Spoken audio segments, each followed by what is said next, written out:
बघा मित्रांनो, SRPF भरती पेपर 2026 मध्ये विचारलेल्या या प्रश्नात काय म्हटलं आहे? दोन संख्यांची बेरीज 50 आहे, त्यांच्यातील फरक 22 आहे, तर त्यातील लहान संख्या कोणती, हे आपल्याला प्रश्नात विचारलं आहे.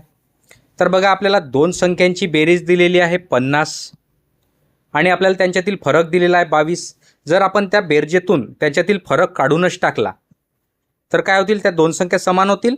तर 50 मधून 22 गेले, किती? 28. आता त्या 28ला दोन समान भागात विभागा, म्हणजे 14 आणि 14. आता त्यांच्यातील फरक 22 आहे म्हणते, म्हणजे एक संख्या काय असेल? 22 ने मोठी असेल. एका संख्येला 22 देऊन द्या, म्हणजे 4 आणि 2 6, 2 आणि 1 3, म्हणजे एक संख्या कोणती असेल? 36 आणि दुसरी संख्या 14. आता आपल्याला काय म्हटलं आहे? तर त्यातील लहान संख्या कोणती? तर लहान संख्या कोणती आहे? 14 आहे. म्हणून पर्याय क्रमांक सी हे या प्रश्नाचं उत्तर असेल. तर मित्रांनो, अशाच नवनवीन प्रश्नांकरता आपल्या यूट्यूब चॅनलला नक्की सबस्क्राईब करा.